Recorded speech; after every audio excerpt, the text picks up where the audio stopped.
I'm recording. So again, thank you for accepting our invitation and coming here. As Naomi said, we want to see how gender as a category of analysis in your work actually challenges state-centric memorization practices and actually challenges the authoritarian regime's attempts to usurp memory itself.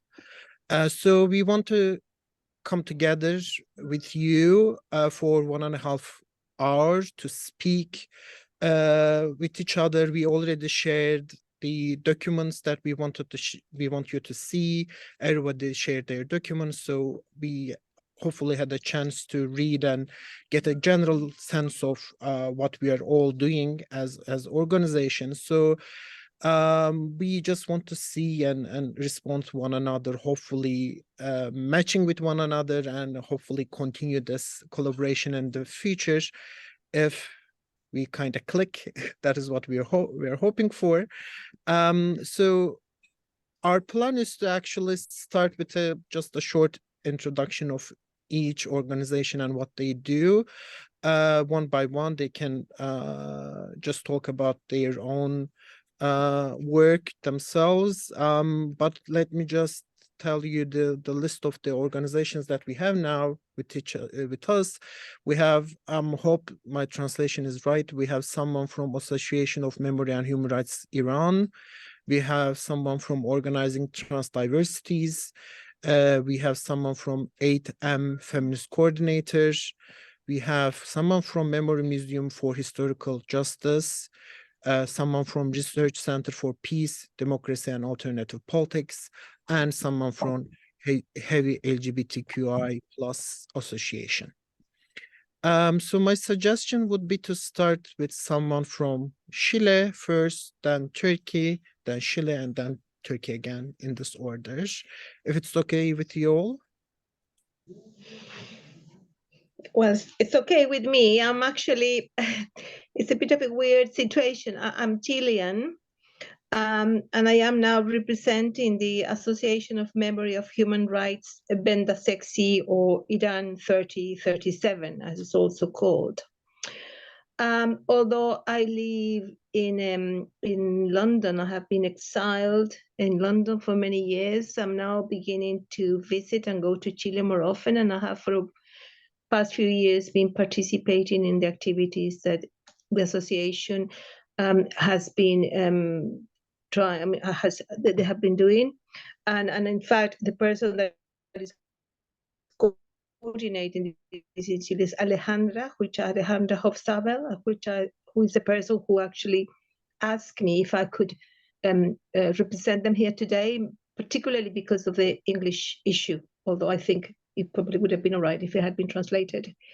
So this association actually was created not long ago as a means initially to try to recover the building Benda Sexy, one of the secret torture centers that was created during the Pinochet regime, and which was one of the torture centers that were all over the country. But this had a particular perhaps connotation because one of the main type of torture was the sexual torture that was applied to women and to some men as well. So the main, as I said, remit of the association now has been not only try to recover the building, the house itself, and it's taken many years to achieve that, and this was finally achieved, I have to say, this year successfully, because the house was expropriated by the government. So now it's going to be to become a physical statement of what happened there, and hopefully all the activities that will be carried out there will be in order to maintain the memory and for people to visit it and to provide a day-to-day reminder of what happened in that place. particularly the tortures, sexual nature that were inflicted to women. So I am also one of the several women that presented the first complaint against the states in relation to the issue of the political sexual violence, sexual torture, the use of the sexual torture as a means of particularly degrading women and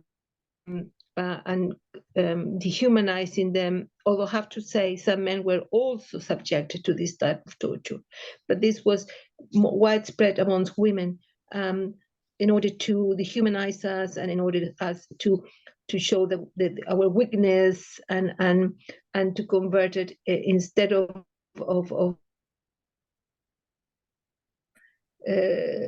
resistance and political activists into pathetic victims, really. And that's something that we've always refused to be named as victims. We always said that we are survivors of this violence, concentration and imprisonment and all that. So that has been really, it's around those issues that we are now, as I said, after many, many years, we were finally able to, the government expropriated the property, and as I said, and also after many, many years, in my case, after 23 years, when we issued the first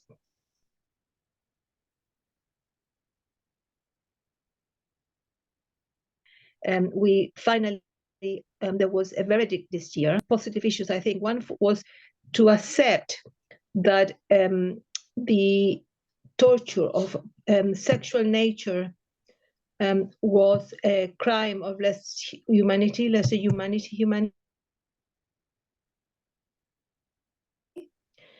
And also that the crimes were not they couldn't be, is a word that is still difficult for me to pronounce, the imprescriptibilidad. They're not imprescriptible. That means they are always active. They are never, it doesn't matter how long it passes, you're still able to condemn people for that. So the fact that this occurred 48 years ago doesn't matter. So those two things were quite important, I think, in the final verdict. And the people, some of the people that were named in this trial were already in prison, but these were more years that were added to their sentences. Now, unfortunately, the final verdict talks about, it doesn't talk about political sexual violence. It talks about sexual violence, which in a way it doesn't accept the fact that this is a strategy applied by authoritarian dictatorships as a state policy in order to submit women particularly. So that was a little bit of disappointing, but certainly the fact that at least it is for the first time recognized that this time of crimes and especially the sexual tortures are considered crimes of lesser humanity. So that was quite positive. And now there are still few of us who most of us were young student activists in the 70s from many political parties. Were all actively involved in politics, so we were not accidental bystanders of what happened. And I think that has also been very important, because we want to we think that that it is important to keep demonstrated that women are punished because the state cannot see women as being political entities. I mean, our place should not be there; it should be probably at home. So many of us are still in our respective countries and places, still participating in various activities and resisting and still fighting for what we think should be a more fair and equal society. And I think that's one of the characteristics that our group certainly is very much inserted into these political and social values. So I don't know whether I mean, there's a lot more I can talk about specific issues, but if you then want to ask something else, because I know we had a short time, each of us, to present what we're doing. But as I said, the main thing at the moment is to try to use now this site as a site where you can try to develop activities, cultural, education, and they can be visited by future generations, by future generations in order to maintain the memory alive. Not only what happened there, but in our case of many friends that were made to disappear from that center of torture. And that's something we're trying to, we keep promoting.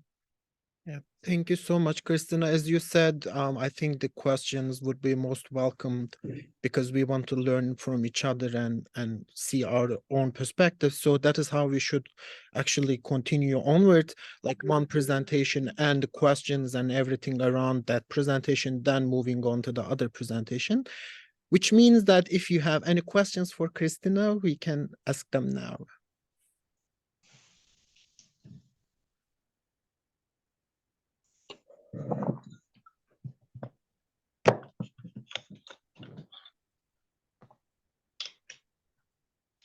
I have one if no one is gonna ask because I've already have one.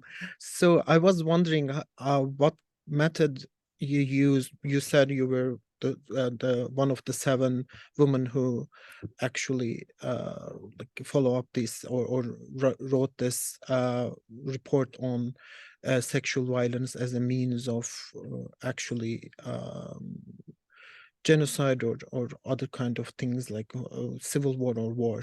I was wondering, how did you do it as 7 women? What did you do? What was the method? I was really wondering about how it came to be. Actually, the fact that these were 7 women, it wasn't that originally. I mean, each of us came to this to the final situation from different ends.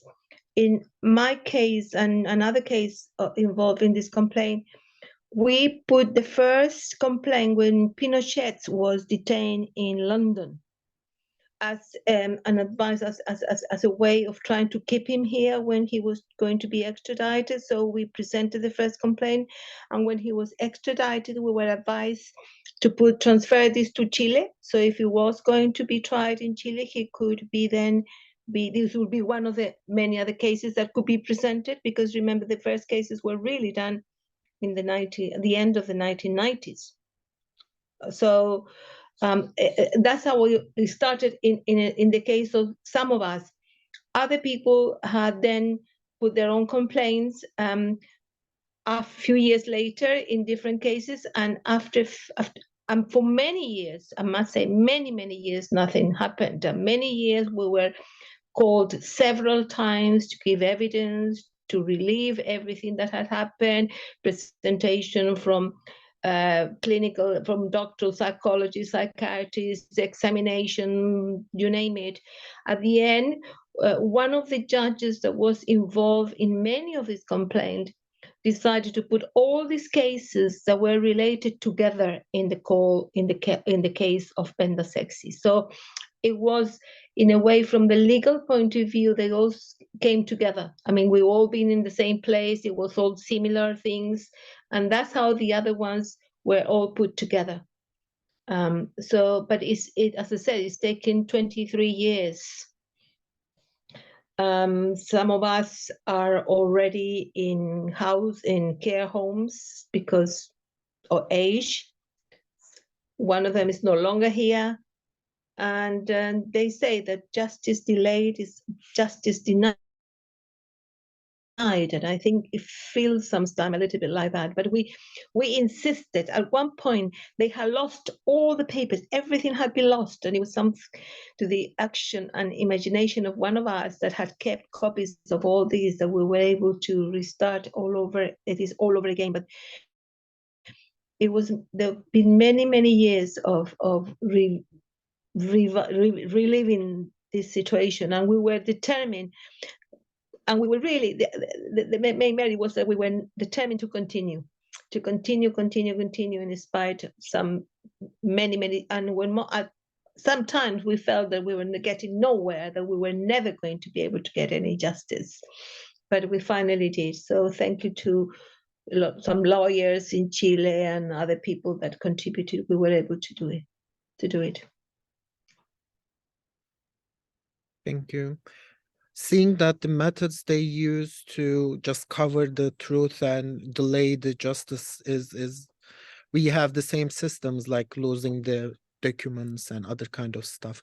Naomi, please. Just a quick comment, not a question, because I think maybe we can also have at the end a general discussion, but I think what is particularly interesting in your example is the fact that now you will have a physical site, which is something that for which I mean, in Turkey it's really difficult, and a lot of things happen rather digitally. And I think what I mean, the importance of having these physical sites and the opportunities that they open for memory work, for conveying the past into the present or to the next generations. I think it's something really important, something, as I said, which we struggle with. And I think the example that will be given from Turkey will also illustrate this. But yeah, I think it's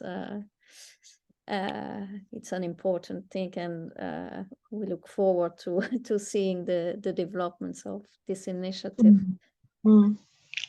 Ayla? Obviously, I will have a lot of questions, but I don't know just how we're gonna continue with the meeting. So I'll keep some of my questions to the end for the longer discussion, perhaps. But my initial interest was in how you collected the evidence. Was it already in some pre-arranged reports, oral history testimonies, or any form of documents? Because it's hard to bring the evidence for this kind of crime. So I was wondering how you handled that process. Yeah,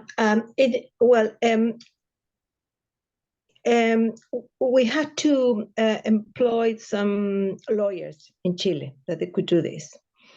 And they began to collect the information that was, some of this was available because in the 90s, when after the first democratic government came into place, they opened some commissions of truth and justice, and then the Bellek Commission in Chile, where many of us were asked to give our testimonies of what had happened. So, and there were records of that. And in fact, there were also records in the Vicaría of Solidarity. Solidarity, which was a Christian, a Catholic organization that was created immediately or very soon after the coup, who was incredibly important in collecting information, gathering information about people who were either detained or disappeared. And they have an incredible amount of information that was archived. So many of us had already been given declaration from the very beginning. And those were either in the Vicaría or in the Bellek or somewhere. But then when the complaint itself was presented, we were then asked, the lawyers managed to, when it was presented, that we were asked to give new evidence again and new declarations, which some of us gave them for the first time, and some of us, like me, we had been doing it from the very beginning, so they were there.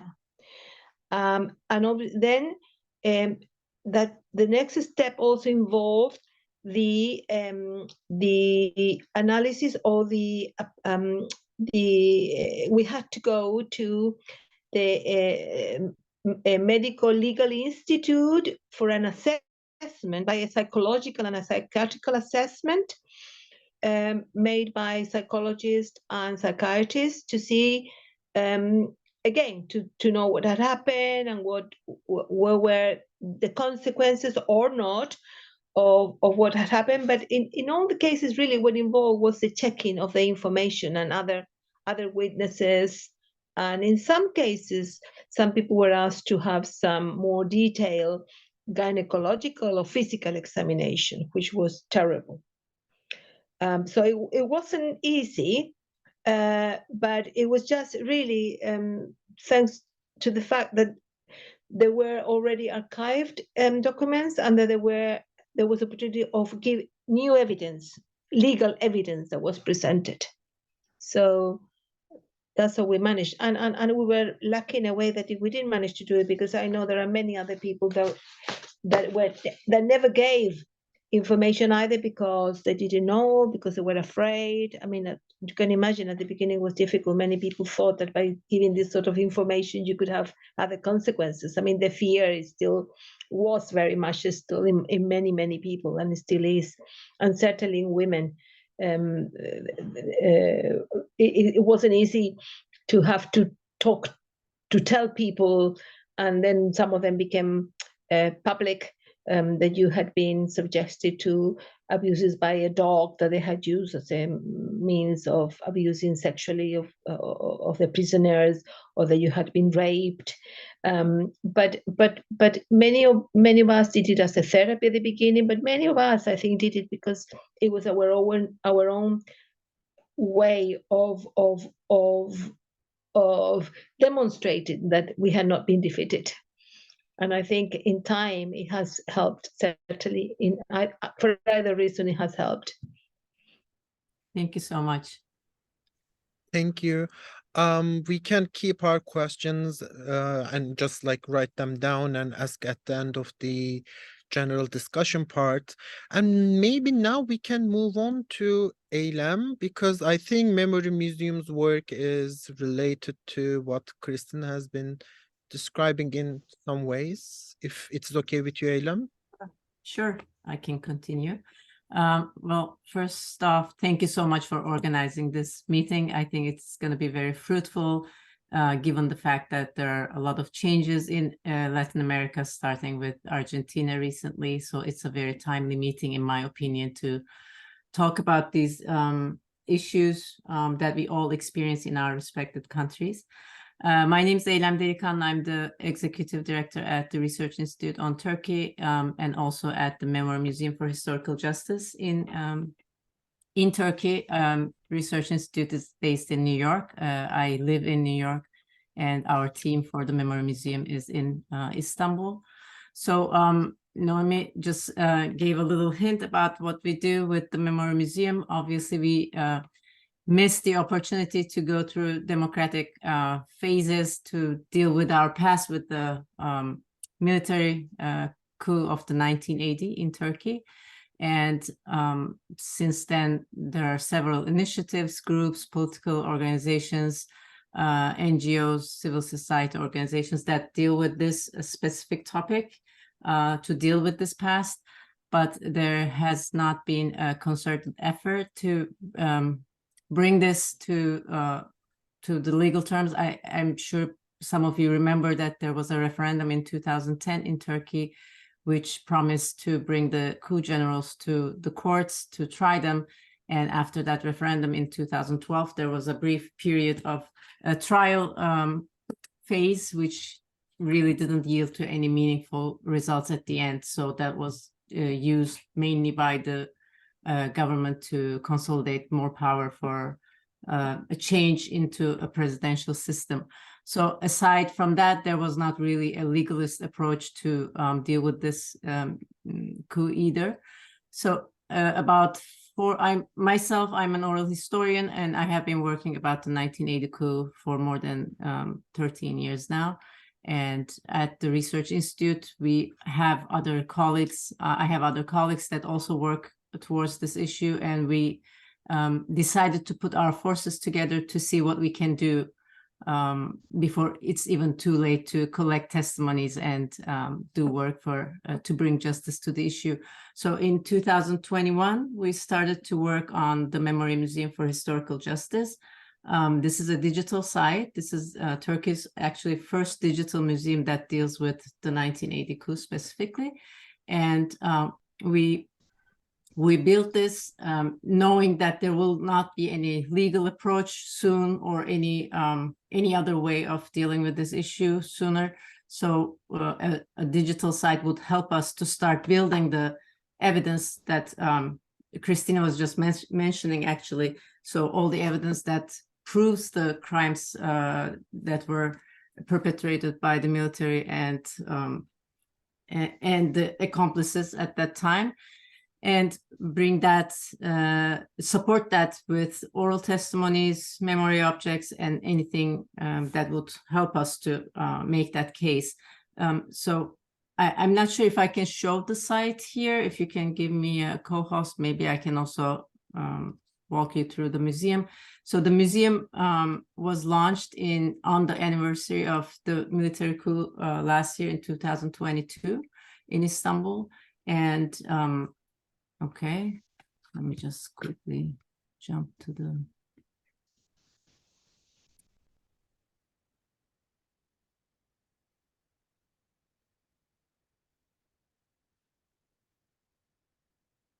Can you see my screen? Okay. Let's just make this a little picture. So we launched this the site at a physical event in Istanbul. The museum is actually giving a brief information about what happened in 1980 and how everything unfolded since then.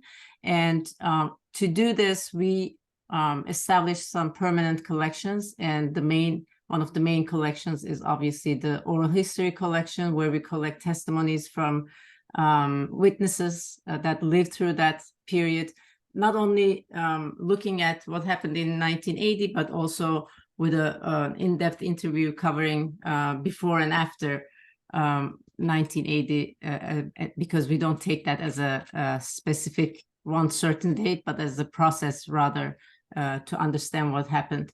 And the other important part, rather a permanent collection of the museum, is court files. We started collecting court files that were issued by the courts of that time, but also the court files where people actually sued those who were responsible for tortures, and mostly these were the ones that ended with death of the person who was being tortured. So we started collecting the files, but not only collecting and archiving them, we actually worked on them to understand what really happened in those specific cases. So we have a legal team who works part-time, full-time, analyzing the cases, but also a larger advisory base of lawyers, 28 to be exact, to understand and evaluate the whole situation. So with these, we actually make long and short summaries to make the public aware of how the process went and what happened at the end, whether there was impunity or whether these people who perpetrated these crimes actually were punished. And as you can imagine, we are trying to underline the fact that impunity became a legal practice for the government especially after the 1980.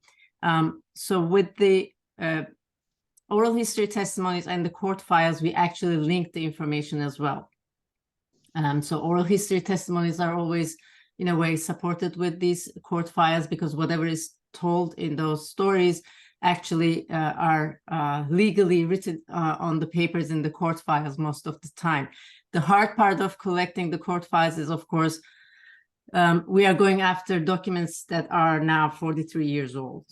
So we're trying to locate where they are, mostly utilizing our legal advisors, and try to get their archives and at least pin down who might have them and go after them. That's a very challenging part of our business. Another permanent collection is the memory objects collection. With this collection, we collect all forms of photographs, documents, letters from prisons in and out, if possible, and also some materials that were either produced in prisons or symbolize that period specifically. So we usually put them under collection names based on who the donor was. And you can actually go into each of them and see what they have. So one part of being on a digital space is, of course, being able to use the digital possibilities and capabilities to showcase what we need to say. And one important part of the museum is the torture map. This is the first mapping project that's based on torture in Turkey. And here we actually work with a database that we gathered from all the court files and all the testimonies that we gathered, and also from primary resources that we deem are important and well prepared previously by other institutions or researchers. So with this database, we now have more than 13,000 names that we actually listed that we know were subject to crimes against humanity or were subject to torture of one form or another. So with within these 13,000 names, we confirmed 8,500 names based on our legal work, and we actually show them here on the map based on the places, the actual places of torture. For example, this here is the notorious Diyarbakir military prison, which is right now being tried to become one of the sites of memory for the period. We'll see how that unfolds soon. And within these places, when you click on them, you actually go in them. Unfortunately, this is now in Turkish because this is such a long and detailed database. We couldn't translate it. We haven't translated it yet. Here we see the survivors. I will not call them victims, as you mentioned. And then how each survivor was subject to what form of violation in that specific place, and how that violation ended up, and on what date, and if any, who the perpetrators are. So this is kind of a larger set of database. We only show some columns of it here publicly. As you can imagine, there are more information on the original database that we don't share publicly. But here we try to underline the violations and types of it. After we have completed the second year, the legal team started to work on a specific report on torture, which is the most systematic and widespread violations that was perpetrated by this military regime in 1980. And there are 45 different categories of torture. And underneath these categories, there are several different violation methods that were used. And sexual violations really hold an important place also here. Really done to both men and women and children. Another important information that we gathered from here was that 13% of those who were violated were actually children under the age of 18. And there's a large data set of 34% that we don't know whether they are children, women or men. So when you spread that out proportionally to the other groups, the amount of children that were subject to these crimes are actually 20%, which is a very, very high number. And before we have done all of this and worked with the database, we didn't really know exactly what kind of percentage we are dealing with. And as per women who were subject to these violations is also much less than what we have imagined. It's a little bit over 5% overall, but we are really in the beginning of the whole thing. I mean, during this period, supposedly according to the official numbers, 650,000 people were detained, and within our research, we know that everyone who was detained was actually tortured in one way or the other. So we have a long way to go, but we have started, working on a database that helps us to bring these numbers to light. So the Memoria Museum is basically a digital space, and if we were to have a physical space, we would be able to feel a museum like you have in Chile or in Argentina. We just don't have the space or the political atmosphere to be able to achieve that. But last September, we were in a very special exhibition site in Istanbul, which is a site of memory itself. We exhibited for 2 months the Memoria Museum and brought it to a physical space. We were starting with the question of what would this place look like if we were to have a physical space as a museum. And so we set up the place for 2 months as a site of memory, and it was a very extraordinary outcome. We were not really expecting this kind of interest from the public. We had almost 4,000 visitors over the course of 2 months, and especially young population from high schools and from universities. There was a huge interest. We were not planning to do any guided tours. We had more than 30 guided tours with witnesses actually from the period who came with us and became the part of this kind of experience. So it's a very interesting phase that we're going through right now. So we don't have a physical space like you have in Latin America. We don't have the understanding of the government that these places should be marked as sites of memory, but with our digital space, we kind of try to make it into a physical space for a short period of time. We then photographed it again in a 3D digital environment. We'll bring it back to the digital space, and we are doing things that are a little bit absurd for a place that should be physical. But it's a different form of experience, in our opinion, and it really gives us motivation to be in touch with museums that are really based their work on military coups. And the last thing that I would like to mention is that we actually worked on a report, a collaborative report last year with the museum in Chile, the Memoria Museum in Chile, and in Argentina, in Rosario.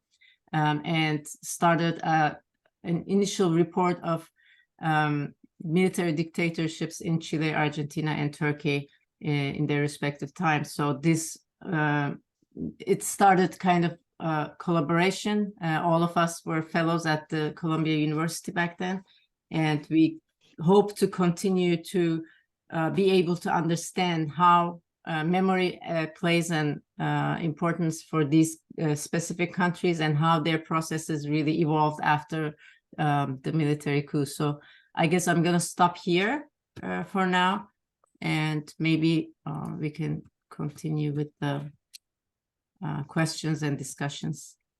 Yeah. Do you have Thank any? you. No, thank you so much for the amazing presentation. Do you have any questions for Ilham? Of course, Christina.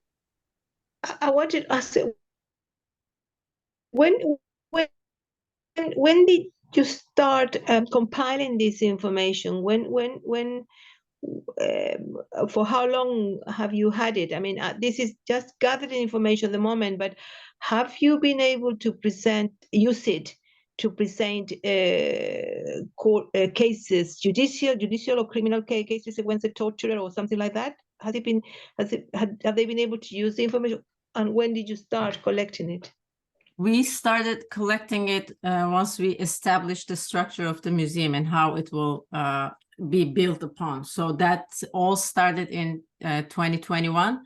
But I have to say, I have been collecting testimonies, of course, for my work for the last 13 years. So we had some form of archives in terms of testimonies, but with respect to the court files, we started collecting them in 2021, January.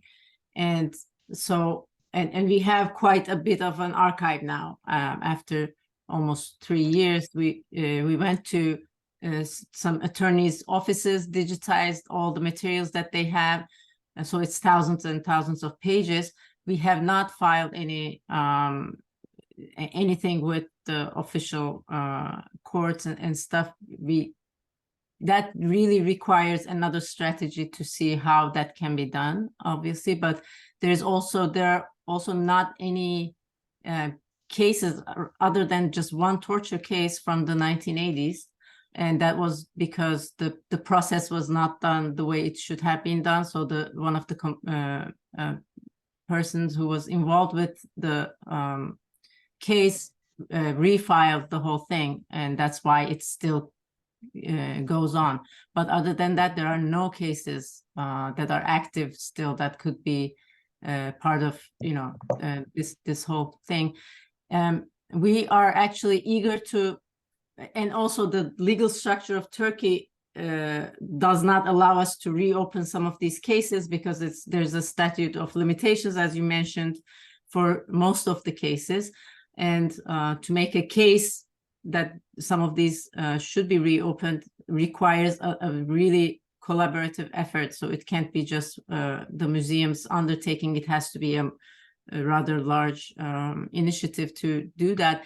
But we are, I think, trying to understand first what we have at hand with these documents, and then also try to understand how we can build a strategy, given the fact that the legal system and the political situation in Turkey is not really promising to be able to get any form of result for that. So we are kind of keeping an eye on when it is a good time to start the discussion again to undertake this kind of legal approach. And that's why we called ourselves historical justice, because we know that no time soon this will be justice will be served through the courts in Turkey. So thank you, Francis.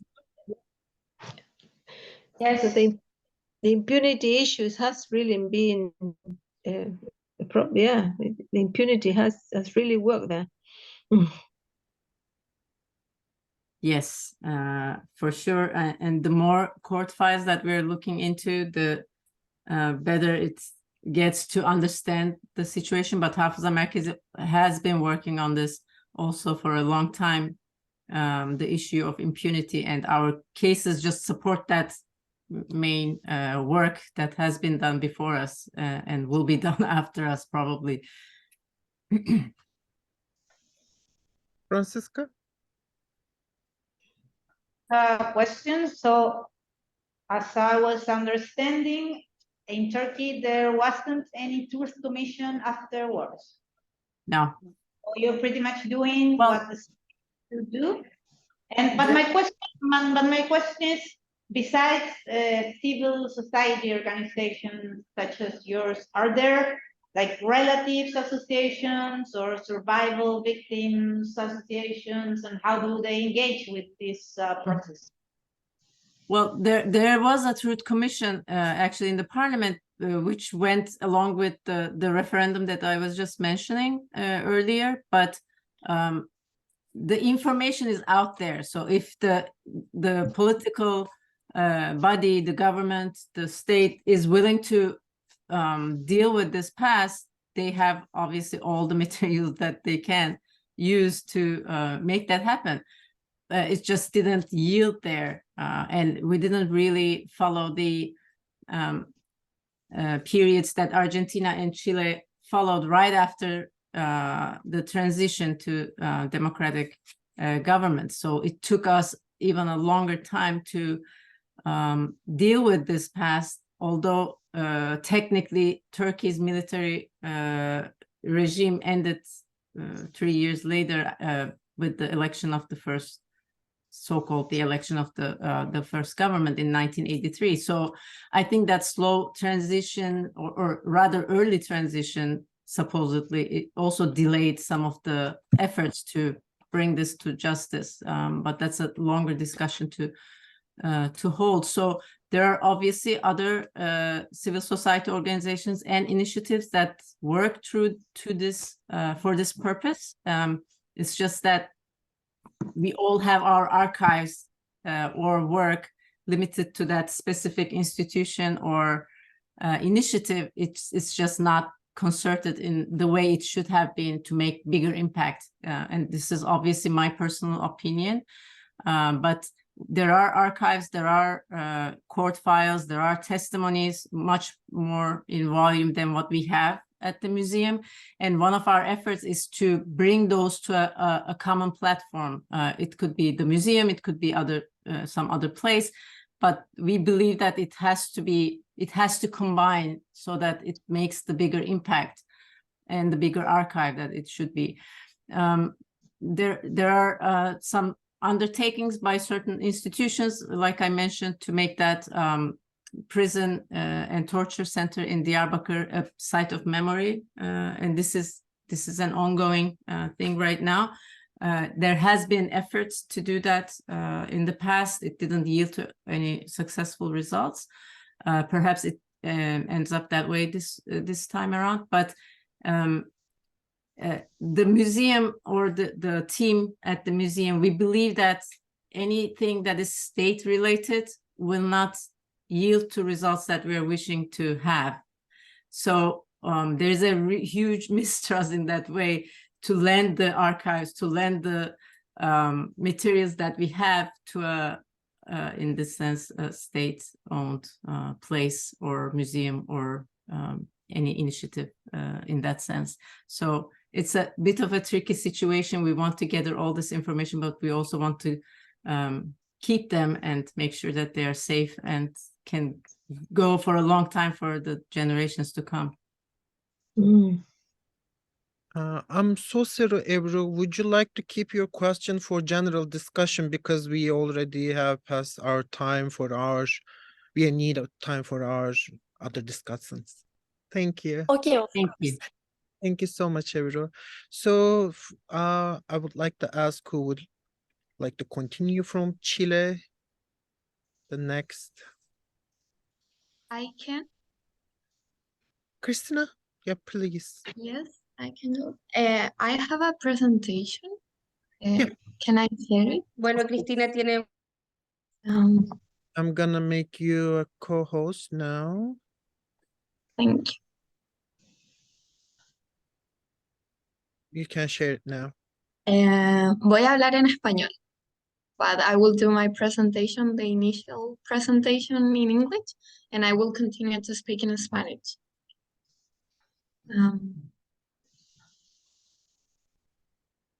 You can see my presentation? Yes, we can. Okay. Hello, everyone. My name is Cristina Varela. I'm part of the Coordinadora Feminista 8M de Santiago, and part of the Human Rights Commitment. My presentation is in Spanish, and I will speak in Spanish, but if you like, I can send my presentation translated in a few days later. Okay, I will start. Primero, ¿quiénes somos? Well, first of all, who are we? We are the coordinator, the feminist coordination of 8M.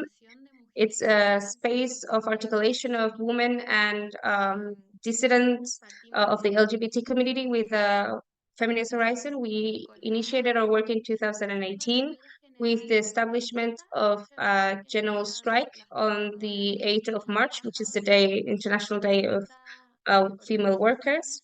We worked with different organizations, social, political organizations, putting emphasis in women and dissidents organizations. We are based in the capital of Chile, Santiago. However, we have contact with organizations throughout the whole territory. These are feminist organizations for the biggest commemorations. So we have the plurinational meeting of people who fight. the strike that we have and other commemorations throughout the year. We are a social feminist movement where we have a completely horizontal participation. As you can see in the organigram in the right hand of the PowerPoint, we have a map that shows our organigram as well. We have 10 committees that would have different thematics. We have the International Committee, the Human Rights Committee, the Housing Committee, and each of these committees chooses 2 delegates that communicate so that we can talk about different cross-cutting issues and intersecting issues that go throughout the different committees. For example, human rights, housing, human rights, and international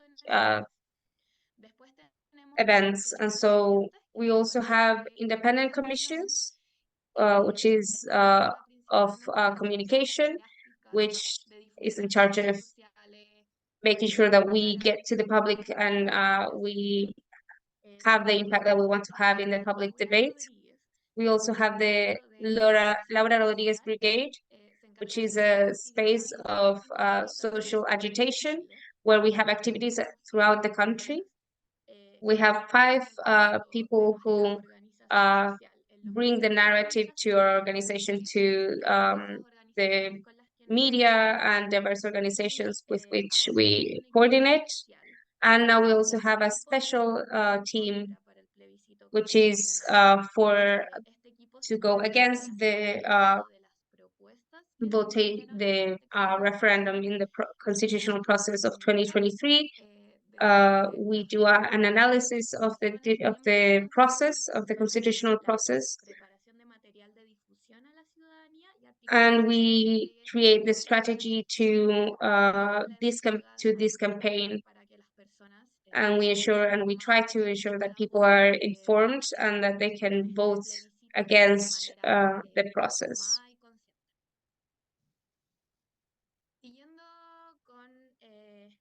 Continuing with the presentation of who we are, our general objective is to, and this is where we base the basis of our work, is to mainstream feminism in social movements, create the strike, and maintain the fight against the precarization of life. How do we do this? We do this through first 2 main sort of commemorations, the plurinational meeting of women and dissidents who fight. We try to think about how we can communicate and coordinate along the social movements and the general feminist strike, which is the 8th of March, where we interrupt all the activities, professional, personal, also studying. The idea is to create a manifestation throughout the day. What have we done since the creation of the coordinator? Mainly what we've done is articulate with different organizations around the commemorations, as I've previously mentioned, the 8th of March, the day against the penalization of the abortion, which in Chile is not considered a right, the day of against violence against women, and the anti-fascist assembly,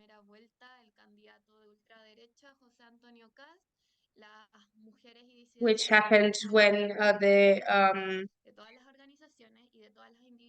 Republican Party, or the Republican presidential candidate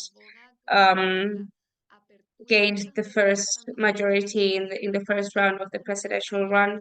And so we coordinated to ensure that we could make sure that people knew that he was not someone who we could trust for women and dissidents in the country.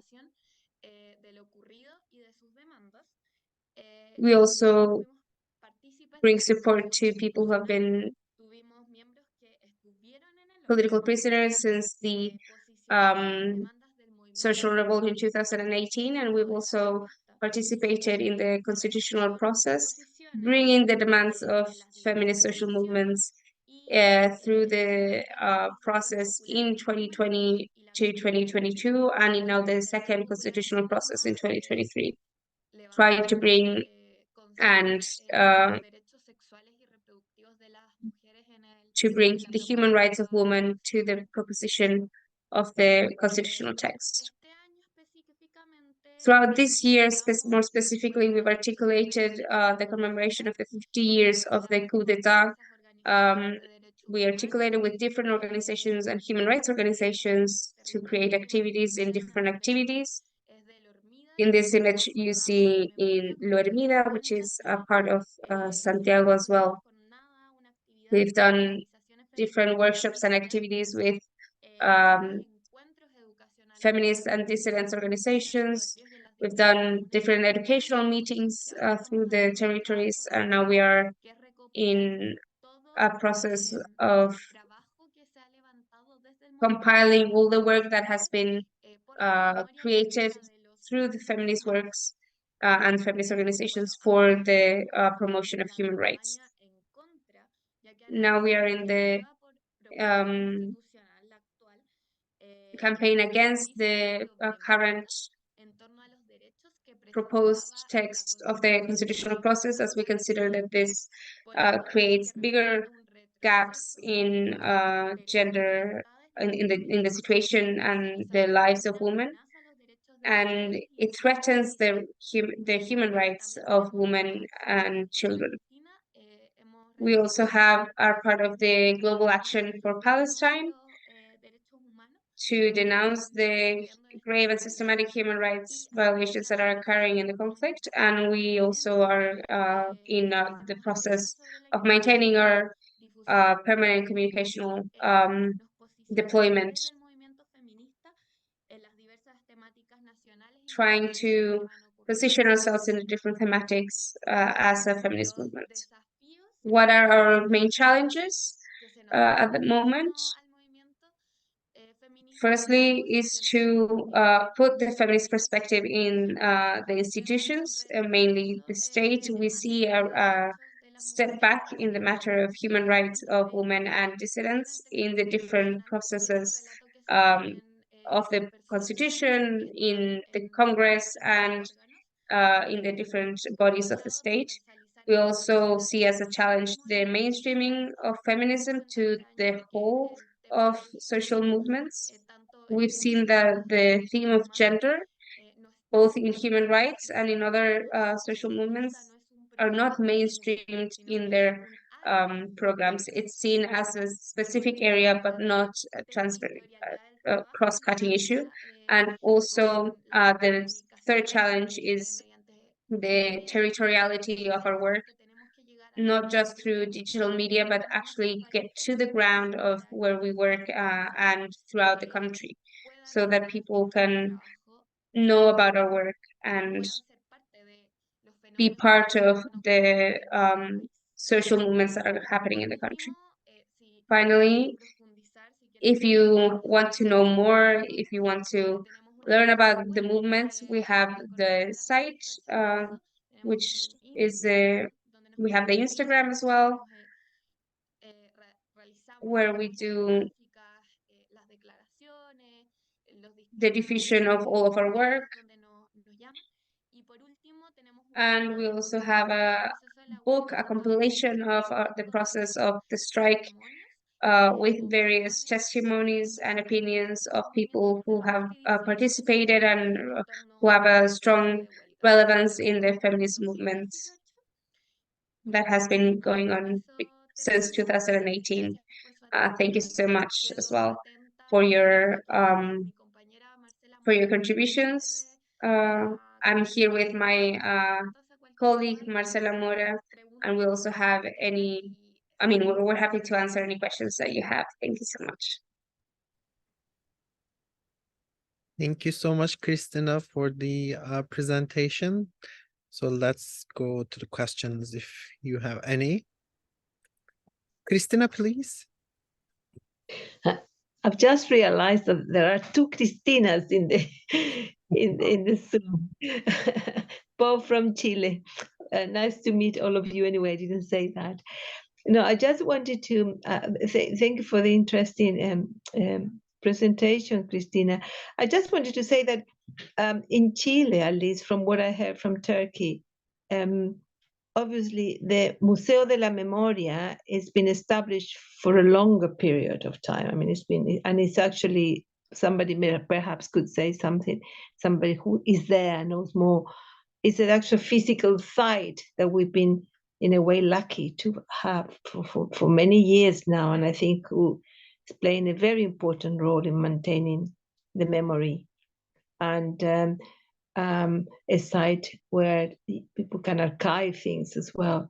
But in addition to that, there are several other sites, small sites that act as small places for maintaining the memory. Yeah, the association that I was just talking about, the Memory and Human Rights and the Sex, is one of them, which hasn't got a physical place yet, but there are other places that have been recovered in Chile, like Londres 38, Villa Grimaldi, which is a very well-known site, who had been established for a long time, and who also play an important role in maintaining alive the memory of what happened, and also to promote the issue of human rights and education around the issue. So in a way, listening to my friend from Turkey, I feel that we perhaps have been able to make some progress on that, in that area, and you can see now with the younger generation organizing in various ways. So I just wanted to mention the other groups as well, the other organizations as well. Sí, para aportar a eso, nosotras mantenemos. Of course, to continue, we have, for example, a long-standing coordination with Londres 38, which is a detention center. We organized the activity of commemoration of the 50 years of the coup d'etat. We've done it with Londres 38. We have a close working relationship. They do guided visitations, and they are a social organization that creates and that organizes different activities throughout the city of Santiago. So we work very closely with them. I can ask a question. Thank you to maybe both. thank you. Sorry, Naomi.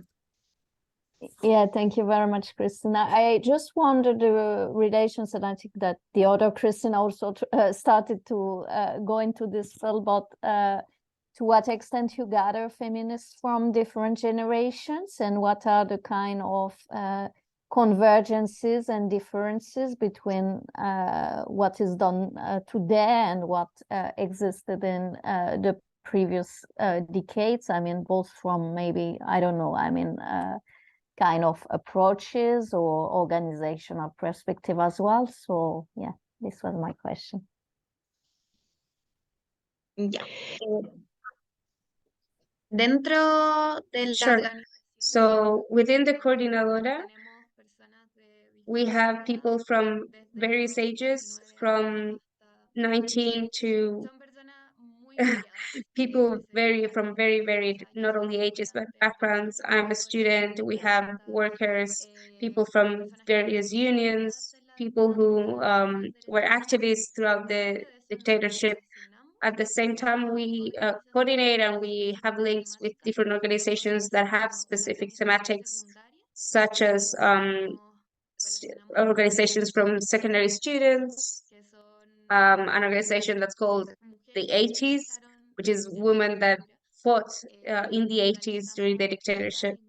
And so we co-create and co-design activities, and we try to in all the spaces that we have in the commemorations to bring the intergenerational dynamic. We have an educational committee and a child or children committee that try to always ensure that to raise awareness and recognition that we have mothers, we have children in every space, and so to bring an intergenerational perspective and to make that not only inclusive but that pull the different generations to participate as well.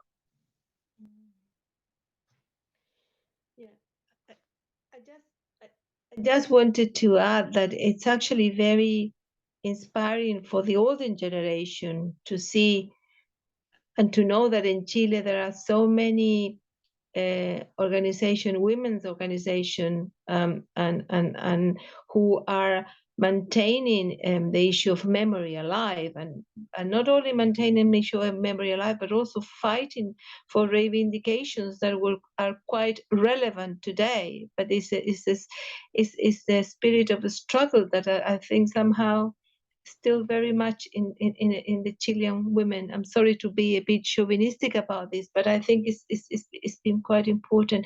Obviously, in our time, most of us women that were then in prison were not involved in feminist movement, but rather in political parties. I mean, that was the place where we were participating.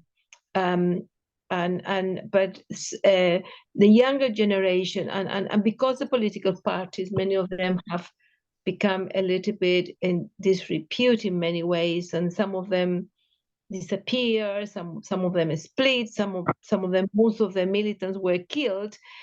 Most of the younger generation now is developing new forms of organization and struggle, which I think are quite important. And I think that they have a value in themselves, but it's certainly different to what, at least in my generation, the way in which we were participating. I have to remember that I was young when the Allende government was in power, and so it was a different time.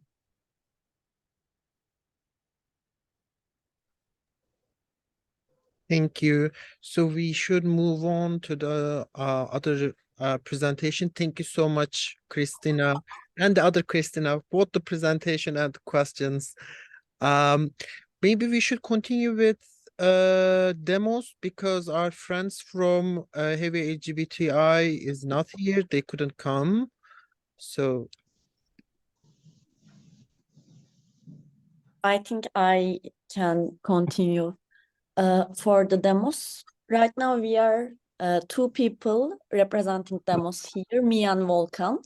I am a board member and Volkan is our media and communications coordinator, and I will try to briefly summarize who we are and what we are doing. And maybe I can summarize the history of demos briefly. We established in 2015 in Ankara, the capital city of Turkey, and we are mainly focusing on peace studies, transitional justice, conflict transformation, and reconciliation, and collective memory as well.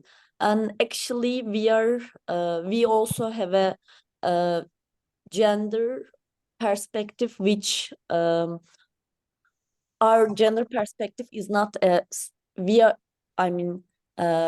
do not include gender as a separate field, but a fundamental axis intersecting all of our working areas, and we are mainly focusing on how we are collecting the peace struggle from the gender perspective, from the perspective of women and LGBTI+, and we have two important, we have a lot of publications, of course, but the two of them are important in this intersectionality of gender perspective and peace struggle. One of them is actually concerning the Latin American content, And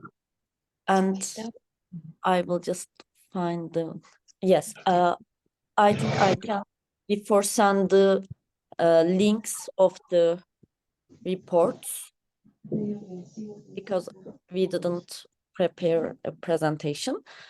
This report, our Peace and Gender, the Colombian Peace Process report, actually looks into the 50-year-long conflict in Colombia and the peace agreement and the peace process afterwards. And our researcher friends make a field work to Colombia in 2016, I think, and the report actually has in-depth interviews with activists involving the peace process from women and LGBTI plus organizations, and it has some significant outcomes showing that how women and LGBTI plus individuals and activists are not welcoming in the processes and how they are struggling to include themselves in the process and how they are forcing the policymakers to open a space in the table. And after that, we have a we have another report concerning the peace process in Turkey, and actually in this report we are seeking the LGBTI plus and women's organizations' role in the peace struggle of Turkey, and I will also send the link as well. And in this report, yeah, I did. It's okay. I'm sorry. And in this report, actually, we were focusing the peace process, as we say in Turkey, during the 2013, I think, and 2015, and during that peace process around the Kurdish conflict, how women and LGBTI plus activist organizations and individuals involved the peace process and border than the process, actually how they are maintaining their peace struggle. And we interviewed with 9 individuals in this report, and actually we were trying to show how this process affect and how they affect the process with their struggle and with their concerns. And right now, currently, me and Volkan are working another project. And actually, this project is has a strong bond with the report in Turkey, because in this project, we are trying to create a digital archive showing how LGBTI plus and women's contribute the peace process, but actually different than the report, in this archive we are trying to gather the LGBTI plus and women's stories and their memories about the peace process, how they involved, what was their personal and political motivations, and what was their history. And actually we interviewed with 8 people, and we had video recordings. And in this website, actually, we are trying to create a map, a calendar of how they're remembering the peace process. And actually, we want to delve into their memories and look the process from their perspectives and their memories. And actually, with these 3 projects and reports as well, we are mainly focusing on how collective memory or peace processes can establish from a gender inclusive perspectives, and how transitional justice mechanisms can used in terms of dealing with the past, and how we can include the gender perspectives in these processes and in the transitional justice mechanisms as well. I sent the report to, I sent 2 of the reports. Maybe I can ask if you have any questions. Thank you, Ebru. First of all, I would like to ask if you like to continue like more, half an hour more, because we have still presentations and questions. Yeah, great. Thank you. Then, yeah, if you have questions for Ebru, you can go. Thank you so much, Ebru, for the presentation. Thank you.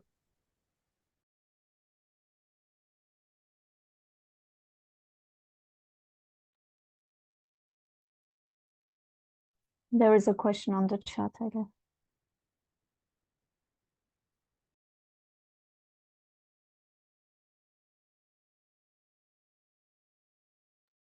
Yes, as I remember correctly, we visit Colombia Diversa, and we also, I think, record some video interviews with some of the people. Probably Volkan can answer this question better than me.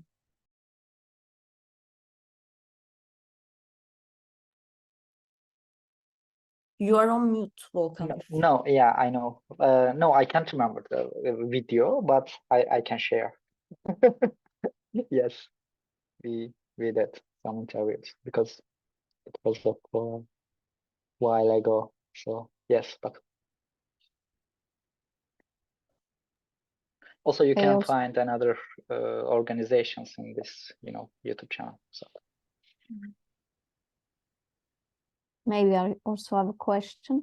Actually, you started to say that you were working on peace and peace issues, and at the same time, it seems that, and it's a bit the same for Hafiza Merkezi, and I think it says something about the field of civil society in Turkey, that increasingly this work on peace is at the same time a work on democracy, human rights, and gender issues. And I think this is something which tells something about the current state of Turkey, the fact that, I mean, it's not only a question of methodology, it's a question of emergency and political context as well, that we have to put these gender issues at the very core of our work to address the current challenges in Turkey. I don't know if you would agree, but I think it was quite clear in the presentation. Yeah. Yes, I mean, it's really important for us to bring gender issue on the table when we are talking about the peace and conflict transformation and dealing with the past, because for most of people, they are not thinking LGBTI plus, especially not actors in the peace processes. And actually with our last 2 projects, the one we are going to launch in the new year and the report, we are trying to show why LGBTI plus activists are involving the peace struggle, the peace processes, why it has a matter for them, and also, of course, the women, because we have a long history of Kurdish women struggle in terms of the Kurdish conflict, and it's really important for us to bring this issue in the gendered aspect. That's why I might agree with you. It's not only something methodological or technical. It's really important for us to speak out that we are also subjects of this matter. Thank you. Thank you. I think Shane has another meeting that they have to catch, if I'm right. So we can continue with Shane. And then we can give the floor to Francisca and our partner so that they can start maybe the general discussion, and we can move on with the general discussion if it's okay with Francisca. Okay, great. Then Shane, please. Hola a todas las corporalidades. Hi to all the corporalities that are here present. Thank you to everyone for the presentations that in many ways are based in this conceptualization of what is violence, sexual violence, political violence, corporal violence, that is not just talking about Latin American dictatorships, but other dictatorships, global dictatorships, that are seeded not only in the bodies, but in how we relate to each other and in social trust, and how we also impact each other, and how we relate to the otherness of other people as well. Having said this, I'll present myself. My name is Shane. I am part of an organization of dissident and LGBT rights. So we organize trans diversities from Chile, and we are also part of the regional council of ILGA Mundo, ILGA World, and so in the Latin American and Caribbean region, ILGA-LAC. Comentar y situar que en Chile, al igual que el resto in Chile, the same as in many other countries in the world, we had these dictatorships, and in many of these cases, after these dictatorships, these military dictatorships to install a capitalist and neoliberal regime, people were tortured, and after many truth commissions were created based on this physical, sexual, and psychological violence. And the thing is that these reports do not include trans people. And in Chile, after the dictatorship and in the return to democracy, we have two reports, the Bellek report and the Retic report. And in these technical reports, civil society organizations of trans and travesties people rights try to influence and have a say in the reports, but the commission, the expert commissions on human rights at the time said that we as trans people could not be part of these reports because violence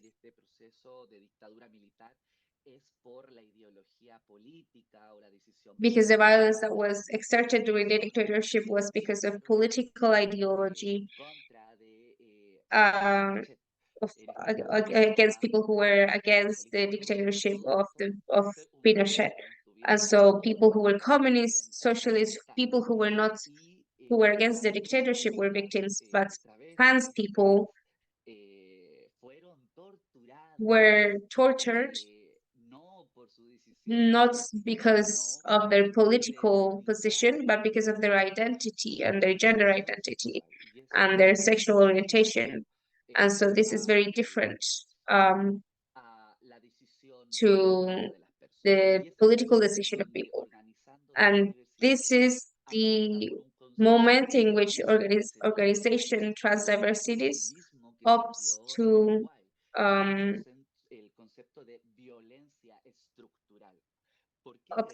use the concept of structural violence, because structural violence is cultural, it's economic, and it's political. And in this case, trans people were affected by violence before the dictatorship, during the dictatorship, and after the dictatorship. It's very different. It's not a specific violence that occurs in a specific moment, but it's the whole model that the heterosexual, cis heteronormative model creates violence against trans people and diverse and dissident identities. And so we as an organization and we work in different themes. One of these themes or areas of work is a law for the recognition and reparation. This is the recognition of the structural violence that has these different dimensions. So structural violence is cultural because it's binary. It's translated into the system of social relationships across societies.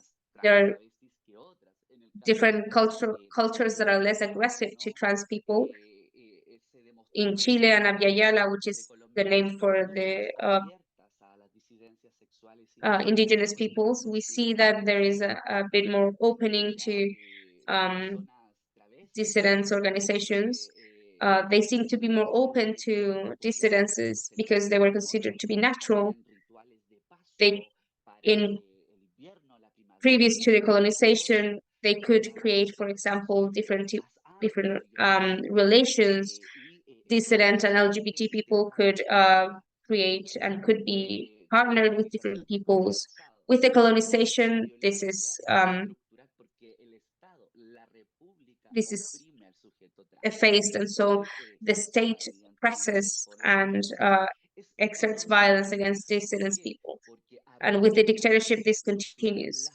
It's structural violence, is economic violence, because trans people have not been able to develop economic capital in this neoliberal model where the individual can capitalize their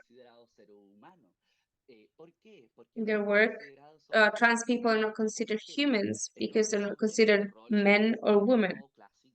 And so men in this productive role that produces the labor force, trans people are not considered men. Trans people are not considered women because they don't have this reproductive role. In speaking with the words of Simone de Beauvoir, we are the third, the fourth, the sixth gender, no? And so trans people are not considered in the report. And it's also about structural violence is political violence, because at the moment in Chile in 1960, for example, when trans people were kicked out of their houses, that's a political choice. And so when trans people are not able to participate in education, in politics, etc., there is a political dimension. Having said this, OTD Chile has been able and has been working to rescue historical memories. I'm trying to share. Mertz, could you maybe share? Acceso, por favor, a compartir. Gracias.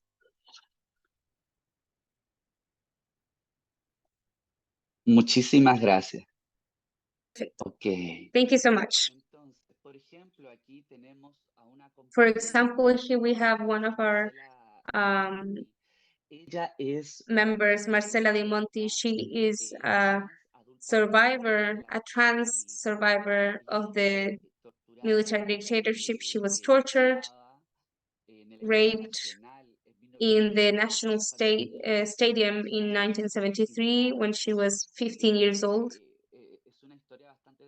It's a very moving story, very difficult story, because she also was in Chile before the dictatorship. There was a revolution or a protest which was called the Homosexual Rebellion, where they said the weird ones want to get married, or there is very colipato, which means very despicable way of speaking about dissidencies and LGBT people. And this is before the dictatorship. And they said that LGBT people should be burnt alive in the cities. This person who is here is Marcela, the person who was in the picture. Marcela has given her testimony so that the new trans generations, my generation, can develop initiatives to rescue their memory. And the issue is that memory for trans people is very important because both men and women that have been able to access to university, to studies, to different aspects of learning have had access to memory, and we as trans people have not had access to memory. We have to consider as well that trans people have a life expectancy that does not go over 35 years old. This is established for the Inter-American Commission of Human Rights. That is a legacy of the dictatorship, and that is not a legacy of other LGBT communities in the world. And so when we talk about structural violence, trans people are still victims and are of structural violence. The first reason of death for trans people is homicide, killings. The second cause of killings is related to suicide. So if a person is not able to work, is not able to have a family, does not have health, education, housing, they don't have the support systems, people commit suicide. We have the highest rates of mental health issues. And the third cause of death is issues related to sexual health, HIV, and the injection of silicone in the body to mold our bodies to what we want or what men want in sexual labor and sexual exploitation. So when we speak about memory, and when we speak about recognition and reparation, these concepts are not enough for trans people. Chile and the feminist movements have barely begun to make the space for trans people, and that's because we are in a position where we have a less influence. And so to finish, what I want to comment as well, I want to comment what we've been doing at OTD, Organizing Trans Diversities. We have various units of teams to bring support to trans communities. We have an area for support, and this area has two sub areas.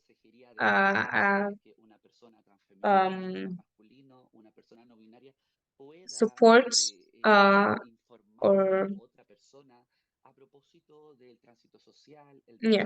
support to bring help in terms of transition, social transition, health transition, legal transition, and very important and to attend very important questions.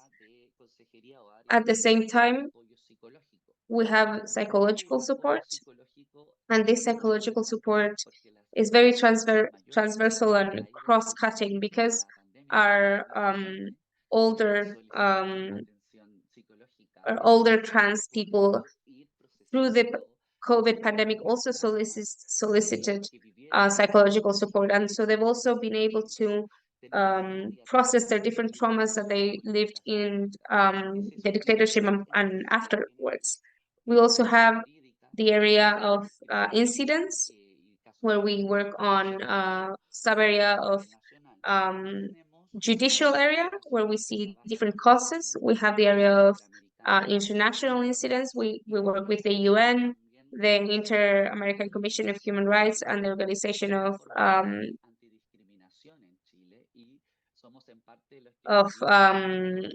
American states, and we've also been parts of the team that work on creating the laws for anti-discriminatory mechanisms.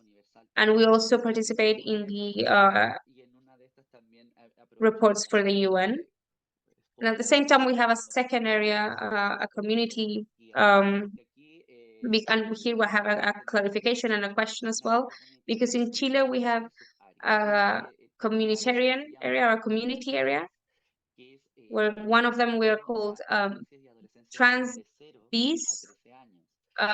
So there we bring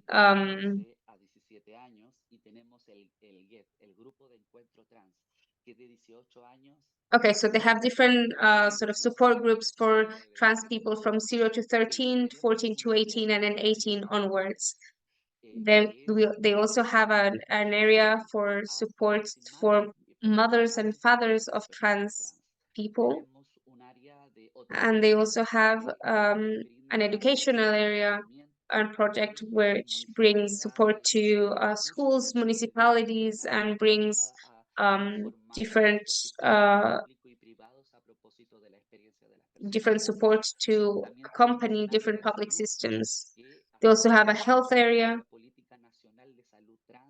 where we're working on the national policy of health, of trans health, and bring support for access to health and to public health services.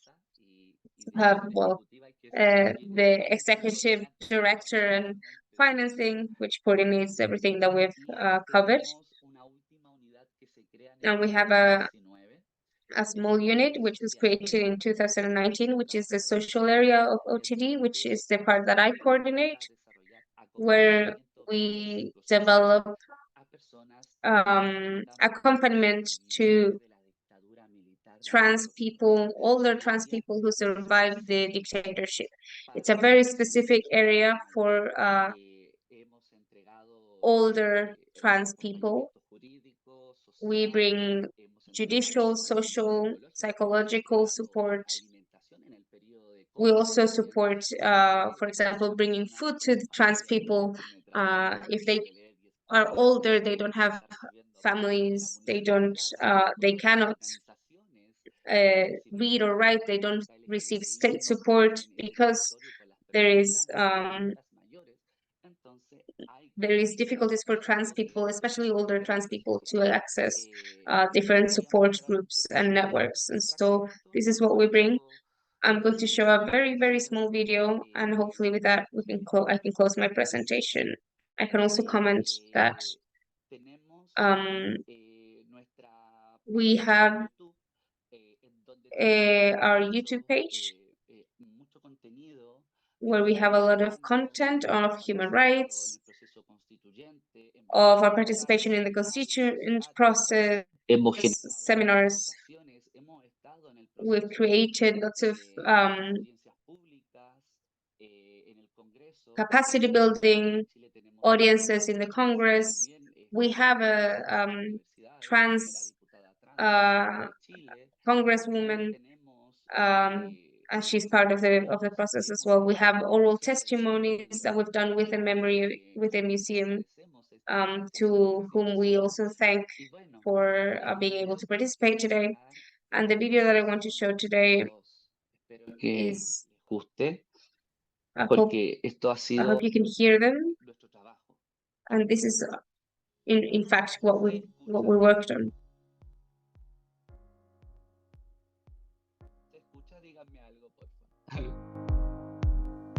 Hola, buenas. Sí, Fuimos, activista por los derechos humanos de las personas trans. Hi, my name is... Aquí en Chile y en América Latina cuando se requiere. Soy la coordinadora del proyecto Juntas en Red, Superamos la Crisis. Una propuesta que es impulsada por Juntas en Acción con financiamiento de la Unión Europea.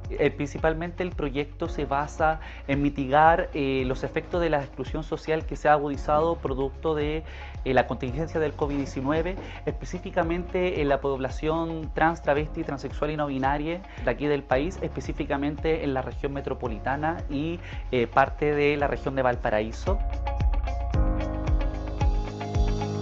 El proyecto viene a apoyar a 115 personas trans durante el periodo de 4 meses. Esto contempla, por un lado, el aporte alimenticio y artículos de aseo para parte de lo que es la subsistencia de la persona. A su vez también, esto se repite por los 4 meses, también se incorpora el apoyo psicológico en caso de que la persona lo requiera.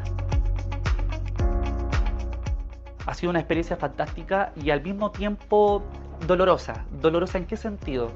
Ver los datos estadísticos, escuchar a mis compañeros, compañeras y compañeros que no tienen para comer, que no tienen dónde vivir, que se quieren intentar suicidar, que se quieren matar. Es algo que en lo personal me ha afectado mucho como persona, como profesional, como trabajador social, pero sé que la propuesta de Juntes en Red, Superamos la Crisis, va a poder aportar y está generando un impacto social positivo en estas personas y en el resto de la población trans, travesti, transexual y no binaria al interior de la región metropolitana y Valparaíso.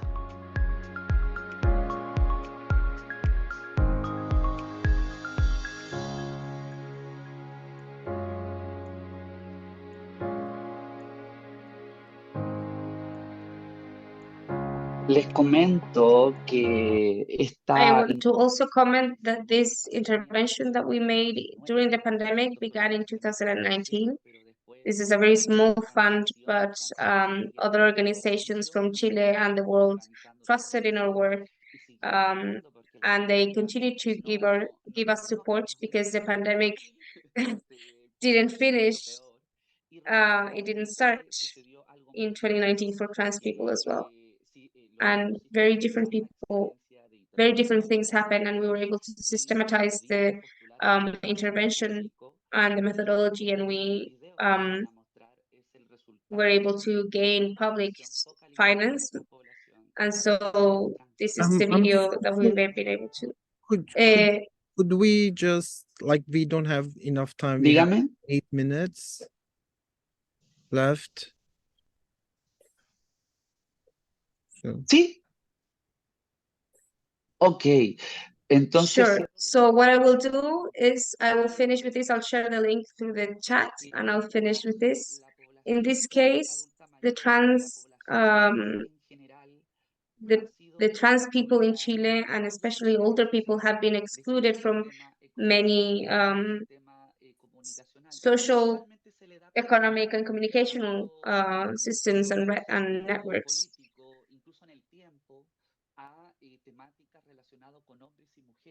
Even through time, themes related to men and women have been given more priority. And we are very used to it, but within our resistance to it, some hegemonies and for trans people, being able to receive education, being able to show our work is revolutionary. And for trans people to be part, it's revolutionary.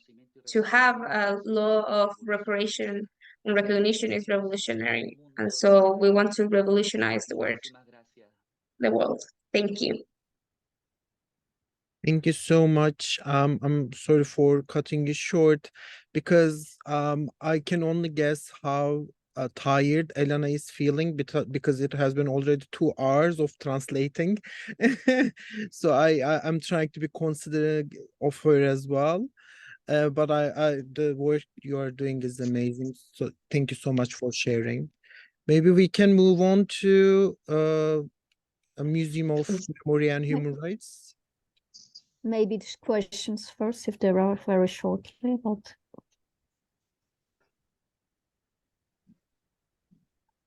Thank you for the presentation. Yeah, thank you so much. Actually, I just had a remark, but because before I forget it, I think it was something you mentioned about temporality, and that you are not only you are dealing with injustices and abuses and crimes that took place throughout the period, actually, not only during the dictatorship, but before and after. I think it was interesting because this is something we also address in Turkey, how you can kind of combine these different temporalities which are more clearly identified as dictatorship or period of very high level of violations, with maybe lower intensity but still existing and continuing kinds of violations throughout the period. And I think it's a question for everyone, and also beyond the trans question. I mean, when we are dealing, for instance, in Turkey with the Kurdish issue, we have the same question that you have to deal together with a specific period, but also with more structural issues that go beyond. So thank you very much. It was very interesting to listen to you. Yeah, it was for me to the problem, not the problem, but the discussion of generation itself is like, I was wondering how queer families are part of this discussion. So it was really lovely to hear your presentation. So yeah, I think we can move on to Francisca and Museum of Memoria and Human Rights. Hola, ¿nos escuchan? Sí. Hi, can you hear us? Yes. Well, first of all, share with you that because of the time we had said that it was going to be until 1 p.m. Chilean time, we also have a presentation, but we can share it with you.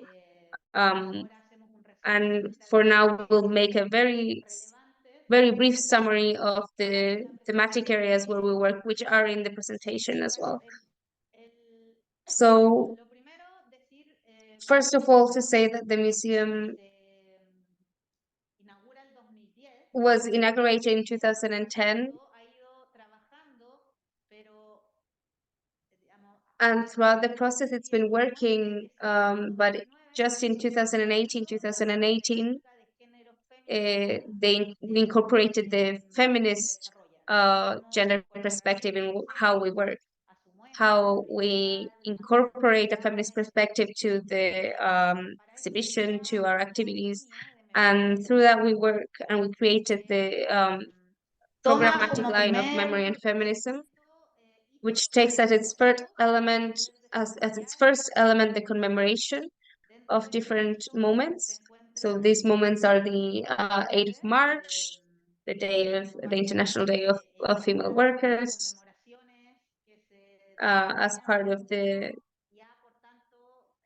Museo desarrollado distintas actividades en relación a esto. And the museum has created different activities around this that search to bring in these sort of specific moments, make a link of the past of these commemorations to today, and connect the historical demands of the feminist movements to the current demands of the movement and the trans feminist movements and of women. And apart from the 8th of March, we have the 9th of July, which is the day of lesbian visibility, which commemorates the first hate crime against a lesbian woman, a visible lesbian woman in Chile, who is Mónica Briones, who was killed in the dictatorship. And we also try to make this link between these current sort of lesbo feminist organizations, and this commemoration began in 2022. Last year, this intergenerational dialogue, we spoke and we tried to bring more public. We also tried to bring these new organizations that did not leave the coup d'etat or the dictatorship, and so the theme or the issue can seem very distant, and so we try to use graffiti and murals to this mural of Mónica Briones, the woman who was killed in this first hate crime, and this allows us to open the conversations to new generations as well. At the same time, we have the 25th of November, which is the day, International Day of the Eradication of Violence Against Women, with a project that is called The Words No, which we do together with other organizations, a biennial of textile art, to create a collective textile object that aims to bring techniques that were used as revolutionary techniques, textile techniques during the dictatorship now. And so the current use as a way of the feminist movements to create this link between the past and the present. In the presentation, you can see this textile art, and it's an exposition that we also use in the museum. It was inaugurated a few weeks ago. And so we try to bring these links between the past and the present, between the different generations as well. And so we, in this process of creating this textile art, women and LGBT community, the participants speak and have a dialogue about the fight and the feminist demands of now.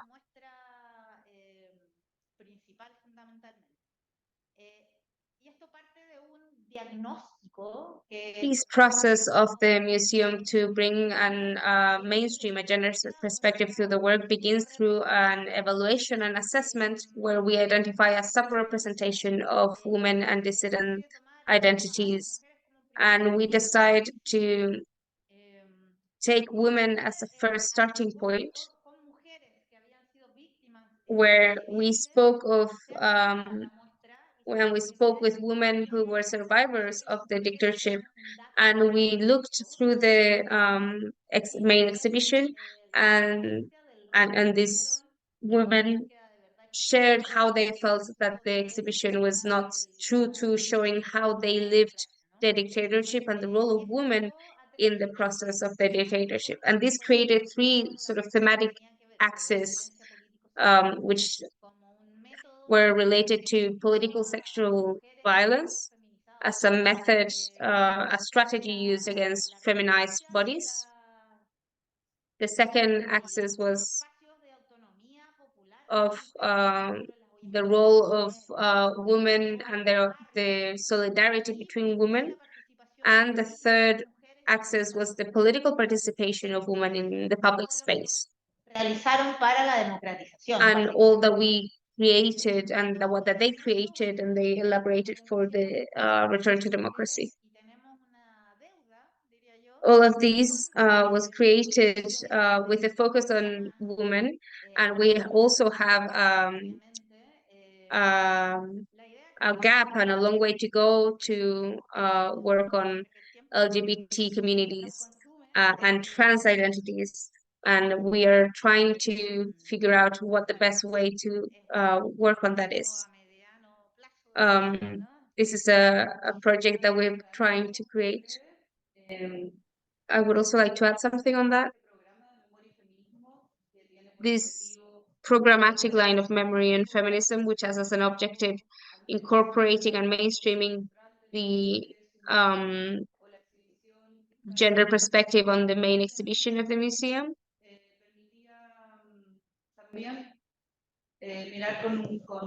has allowed us to bring a new perspective to the whole of the museum, not just the exhibition, but what we do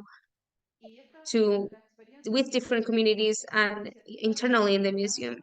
And experiences tells us that these programs are created by small groups. They don't have a lot of institutional support and respond to the will of the different people who work on the museum to create them. And so there's a systemic issue in that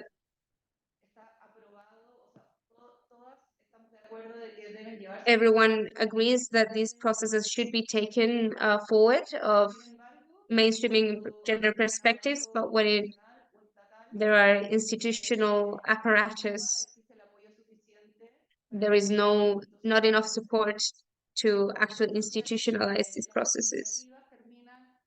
And so initiatives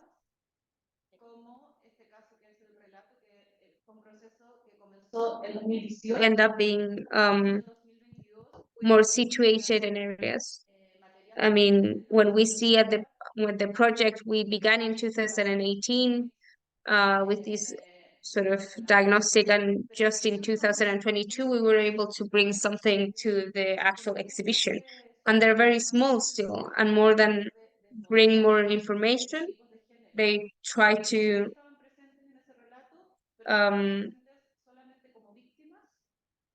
change the narratives, while women were still part of the narrative of the exhibition. Women were only seen as victims or family members, but not as subjects. The idea of the work of the museum creates this link between the past and the present, and so we try to work with the memories of women and the memories of LGBTI people, establishing this link between what happened in and sort of the historical vulnerations and historical people as well, with what is happening now in the present. And that allows for people who were not alive during the dictatorship to be able to reflect and share their experiences with what they're living now, no? And we know that in this we have an important process of bringing trans identities to the museum as well.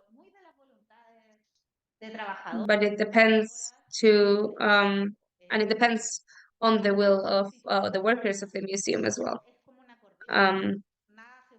The institutionalization of processes is a difficult issue as well. And so this shows that the issue of mainstreaming gender is not arrogated, it's not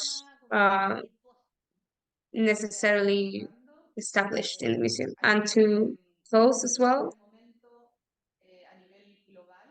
we have to understand, as well as Noemi mentioned, the global process that is happening and the rise of the right-wing and homophobic countries makes very much more difficult this process. The election of the presidential election of Argentina, with a president that is very homophobic and anti-memory of the Argentinian dictatorship, makes it much more difficult for us to promote memory. And all of these processes will probably be